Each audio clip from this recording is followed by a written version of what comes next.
ஹாய்ங்க, is Friday morning. இன்றைக்கி என்னோடய time பார்த்திங்கன்னா மார்னிங் 6:30 போலேயே ஸ்டார்ட் ஆயிடுச்சு. இன்றைக்கி ஃப்ரைடேன்னு சொல்லிட்டு கொஞ்சம் சீக்கிரமாகவே எந்திரிச்சிட்டேங்க. எந்திரிச்சோடனே குளிச்சுட்டு நேராக வந்து நிலைவாசல்லாம் க்ளீன் பண்ணிவிட்டு போய் கோலம் போட்டாங்க. அதுக்கப்புறம் தான் கிச்சனுக்கு வந்தேன். இன்றைக்கி ஹஸ்பண்ட் வந்து பிளாக் டீ கேட்டாருன்னு சொல்லிட்டு பிளாக் டீ தாங்க போட்டேன். ஆஃப்டர்நூன் லஞ்சுக்கு பார்த்திங்கன்னா சௌ கத்திரிக்காய் சாம்பார், வாழைக்காய் வறுவலுங்க. மார்னிங் பிரேக்ஃபாஸ்ட்டுக்கு தோசைங்க. அந்த சாம்பாரையே தோசைக்கு வந்து வச்சுட்டாங்க. ஹஸ்பண்ட் மார்னிங் ஆஃபீஸ் போகிறதுக்கு முன்னாடி பக்தி மட்டும் காட்டிட்டு போயிட்டாருங்க. ஈவினிங்காக தாங்க நான் வந்து பூஜை பண்ணணும்.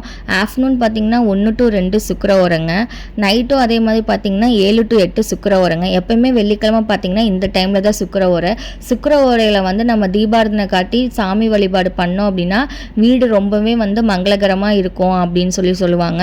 எனக்கு டைம் இருக்கிறப்ப பார்த்திங்கன்னா நான் அந்த மாதிரி பண்ணுவேன். இன்றைக்கி ஈவினிங் கோயிலுக்கு போகிறனால நான் ஈவினிங் வந்து பூஜை பண்ணிவிட்டு அதுக்கப்புறம் கோயிலுக்கு போகலாம் அப்படிங்கிறனால ஈவினிங் பண்ணிக்கலான் இருக்கேங்க. இல்லைன்னா நான் எப்போவுமே பார்த்திங்கன்னா ஆஃப்டர்நூன் 1 to 2 தாங்க பூஜை பண்ணுவேன். பூஜை அறையில் எப்படி சாமியை வழிபடுறோமோ அதே மாதிரி நம்மளோட நிலைவாசல்லே நம்ம வந்து வழிபடணுங்க. எல்லா தெய்வங்களும் நிலைவாசலில் தான் வந்து நிற்கும்னு சொல்லிட்டு ஐதீகங்க. நிலைவாசலை சுத்தம் பண்ணி கோலமிட்டு மஞ்சள் குங்குமம் வச்சு தீபாரதனை காட்டி பூவெல்லாம் வச்சு சாம்பிராணி புகை காட்டணுங்க. அப்பதான் மகாலட்சுமி தாயார் வீட்டுக்குள்ள வருவாங்கன்னு சொல்லி ஐதீகங்க. வீடு முழுக்க அப்பதாங்க லட்சுமி கடாட்சம் இருக்கும். நான் எப்பவுமே இப்படி தாங்க பண்ணுவேன். நீங்களும் இதே மாதிரி பண்ணுங்க. பண்ணிட்டு உங்க லைஃப்ல என்ன சேஞ்சஸ் இருக்குதுன்னு சொல்லிட்டு என்னோட கமெண்ட் பாக்ஸ்ல கமெண்ட் பண்ணுங்க.